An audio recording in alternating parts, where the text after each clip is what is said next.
question I've been hearing quite a lot lately is whether or not someone should buy into a Pooper Scooper franchise or start their own independent dog waste removal business. And honestly, there's a lot to unpack when it comes to this question. So in this video, I'm going to go over exactly what a franchise is. I'm going to go over some of the pros and cons of buying into a national franchise versus starting your own company. And at the end, I'm also going to give some tips and strategies on how you can actually outcompete some of these bigger national franchise companies in your local market. So let's get into it. For those who don't know, my name is William. I'm the president of a 7-figure Pooper Scooper business in the Pacific Northwest and the founder of the Poop Scoop Millionaire community on School. And to kick things off, I'm going to start by going over the actual definition of what a franchise is. And just reading this here, a franchise is a business arrangement where a person or business buys the rights to sell a company's products or services under their name and business model. So there's a lot of common examples of this. One of those might be like McDonald's. You buy into McDonald's franchise, you're able to use their logo, their branding, and you have to follow their exact business systems. It's gonna allow you to sell the chicken nugget and the McChicken, all those types of things. Another example of this might be like a Planet Fitness. You're able to use their branding, their color, everything has to match, and then they will actually walk you through how to price things out, how to set up your gym, all of those kind of things, all those systems that it actually takes to make that business run. And the Pooper Scooper world, there's not really as many well-known brands out there. And I think a lot of that reason is because we're just going out picking up poop. It's not overly complicated, but there are a lot of benefits of having a strong brand, having a strong marketing presence, and there can be some kind of pros and cons when we dig into this a little bit deeper. So the first part of the franchise definition is that they allow you to actually sell services and products underneath their brand. So when you're looking at possibly buying into a dog waste removal franchise, it's really important to see how strong those brands actually are and see how much value that they are going to be bringing to your potential new business. So for me, one of the easiest ways that I like to kind of measure this is I like to look at search volumes on Google. So I'm using an SEO tool here called Ahrefs, and I'm just going to type in a couple names of some of the most popular franchises, and you can kind of get an idea of how many people are searching for these brands every single month. So probably the top 3 franchises that are out there is going to be Poop 911, Duty Calls, and then Pet Butler. So let's just go ahead and do some searches and just see how many people are actually looking up those brands every single month. So I'll just go here, type in Poop 911, do a quick search. So right here we can see the search volume for this is about 1,300 searches every single month. And honestly, for a national company, this really isn't very significant. If we just Google how many major cities there are in the United States, there's about 336 with over 100,000 population and all sorts of more towns with less than that.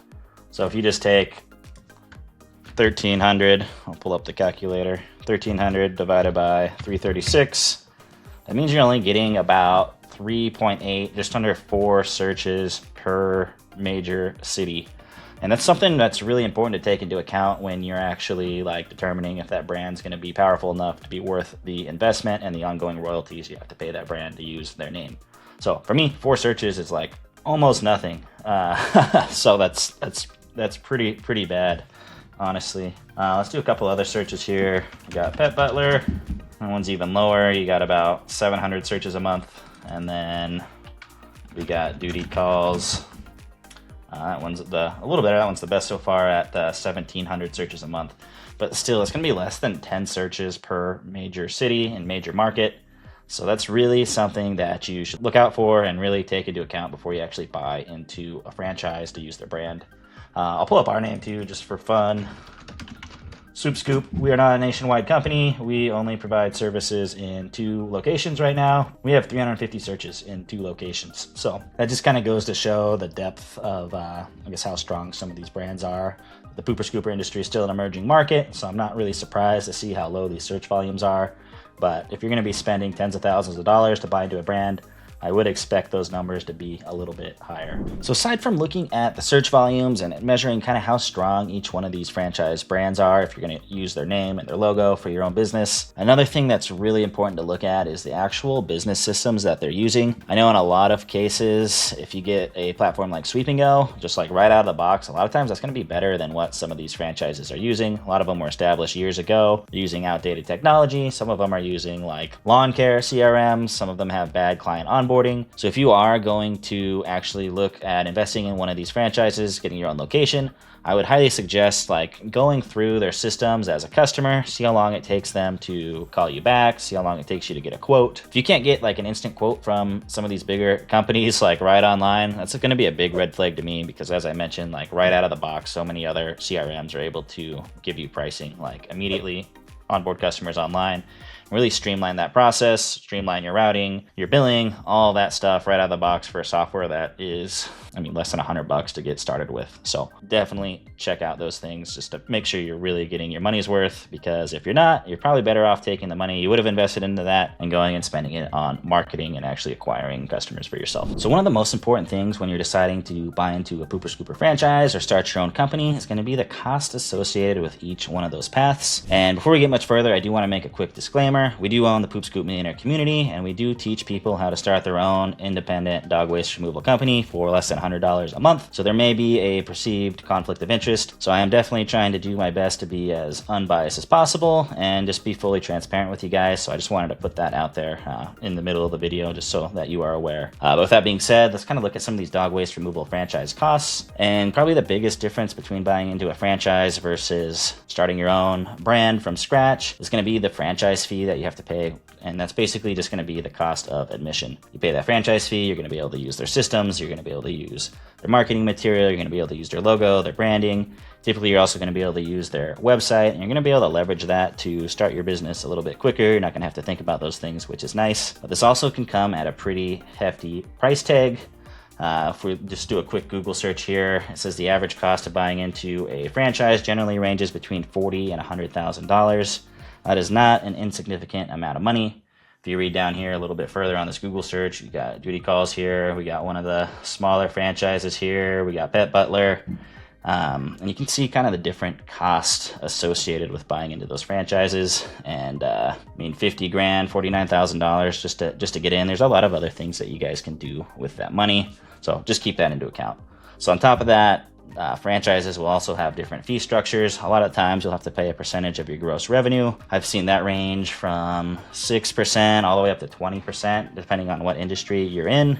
So that's another thing that you need to watch out for. There might also be other fees like having to pay into a national marketing fund and other things like that you definitely want to keep in mind and account for. On the other side, if you're looking to get into your own independent pooper scooper business, you're gonna have to come up with your own website, your own branding, and you're gonna have to come up with your own marketing strategies. But a lot of that we actually teach in the Poop Scoop Millionaire community, as I mentioned before, for a lot less than $40,000 to $100,000.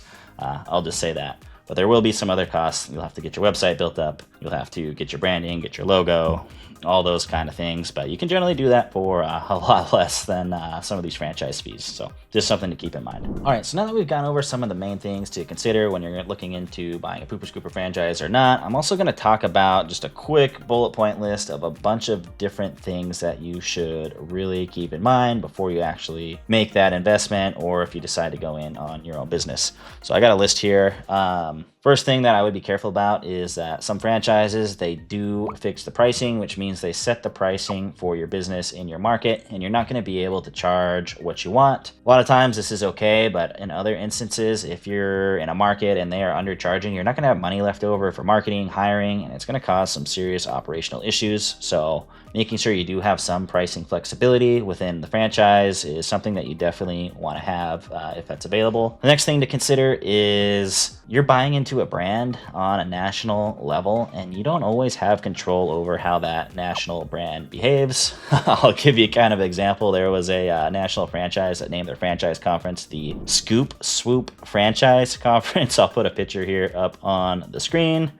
Which is something we have a federal trademark on and have been dealing with. But if you have a national franchise that is doing stuff like that, there's a real likelihood that they could get sued by other established companies. So something to keep in mind. Other things is going to be operational restrictions.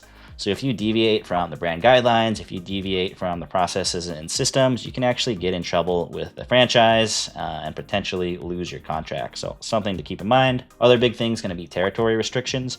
When you buy into a franchise, most of the time they're going to assign you a specific location, and you're not allowed to actually do business outside of that location. So if you want to grow to neighboring cities, if you want to grow to neighboring states, if those franchise territories are already sold, it could make it so you can't grow as quickly as you actually want to. Other thing is these typically will come with long-term contracts. They're going to be 5 to 10 years, and they're going to be very hard to get out of if it turns out it's something that you don't actually want to do. There's also going to be some resale limitations. So if you want to sell your franchise, we've actually ran into this ourselves a couple times. There's been some franchise locations that we had been interested in actually buying those routes, and we couldn't actually do that because they wanted to keep all those customers under the same brand, where we wanted to buy that route and move it under our brand at Poop Scoop. So it's kind of another thing to keep in mind. You're also going to have bankruptcy risk. So if the person that actually sells you the franchise, the franchisor, if they get into a lawsuit or they don't handle their money right and they end up going bankrupt, you could be left with a brand that is very damaged and without any of the support that you were promised initially. So another thing to keep in mind. And then kind of another thing that I really hope isn't happening, but there can be a misalignment of goals. Franchisors make a lot of money by selling new franchise locations, and you make your money by actually making the business better. So if they're focusing all their time and attention on opening up new locations rather than making their business systems better, making their marketing better, making their processes better, you could be kind of misaligned there, and it could cause some tension. And then kind of the final thing I'll talk about is there is a kind of a local business versus big national franchise stigma. In local markets, people do like to support their community. They like to support small local businesses rather than some other company that might just be getting their franchise fees funneled to a state miles and miles away. So things to keep in mind. They're not necessarily inherently like good or bad either way, but you definitely want to think through them before you actually sign on the dotted line if that's the direction you want to go. All right, so as I promised, I'm gonna also give you guys a couple strategies that if you do start your own independent company, you can compete with some of these bigger national franchises that might have bigger marketing budgets, that might have bigger brands than you, but there's a lot of things that you have that are strengths over these bigger companies. The first of which is that you are local to your community. So it's really important that you let people know that you're a local business. It's important that you go out and you have a presence. You're doing charity events, you're volunteering, you're going to network events. You're really getting the word out, your foot's on the ground. That's gonna make a big difference because people do like to support local companies. They don't like to have people send in franchise fees across the country to people they've never heard of in communities they've never been to before. They like to keep things local. It's going to be really important. Another thing that is a big benefit to just being a local independent company is that you can build your website around that as well. For your big national franchise, it's really hard to be pretty competitive in all these different markets just because of something called topical authority. So your topical authority and what your website's going to be about is going to be your actual city, the place that you actually live, work, and interact with people in the community. And Google's going to see that, and it's going to make your site more likely to actually rank in those local markets if you do things the right way. If you have questions about that, you can check out our website at swoopscoop.com. We do have some courses about that in the Poop Scoop Millionaire as well, so you can check that out. So and kind of the third thing that you can do that's a huge difference maker typically between a local company and a big national franchise is the actual customer experience that you're able to provide with people. Sometimes these big franchises, they have call centers or other things like that, and the people are just so detached they might not care as much, or they might get so overwhelmed from another location in a certain part of the country that they don't have the bandwidth to get back to customers quickly. So literally just like answering the phone, providing people with a good customer experience, actually showing up when you say you're going to show up. I see 1-star reviews go into franchise companies for these things all the time, and if you're able to provide that great customer experience, you're going to be just fine competing against some of these bigger organizations out there. So as you can see, there's a ton of different factors that you need to take into account when you're actually looking at buying into a Pooper Scooper franchise or starting your own independent company. For me, we decided to go the independent route, and it's worked out really well so far. We're a multi-million-dollar company. We're opening new locations on a regular basis, and we've seen some really good growth. When I'm looking at this, if I were to go back in time, I'd probably go down the exact same path. Things like territory restrictions, not really having control over the brand, not having control over the business systems. Those things would make me really nervous with my background and experience that I have. And I would literally be willing to pay tens of thousands of dollars to not be in a franchise. So I know I'm not everybody. I have specific skills that have helped us be successful. So if you want the brand and some extra hand holding and things like that, it could be a good option for you. But really, at the end of the day, we're picking up dog poop. It's not rocket science. So paying $50,000, $40, $50, $100,000 for somebody to set up some systems and teach you how to pick up dog poop. This doesn't really seem worth it in my opinion. But with that being said, we have made a ton of mistakes in growing our business, and that's why we have created the Poop Scoop Millionaire community to help other people fast track their growth, where we teach basically all the same stuff that we did to grow our Pooper Scooper business to 7 figures and beyond for less than $100 a month. And for those of you that are looking for some more free information, I also built a full YouTube video right here that you can check out. And it goes over some of the biggest mistakes that I made when growing Swoop Scoop in the Pacific Northwest. Some of these mistakes were so huge, it would have literally saved me hundreds of thousands of dollars and probably hundreds of hours of my time as well. So as I mentioned, that's going to be totally free. I'll link that down in the description. It's a big video, so I couldn't include it here. It had to be on its own. So check that out. It's going to save you guys a ton of time and money in the long run. Otherwise, I hope you guys enjoyed, and happy scooping.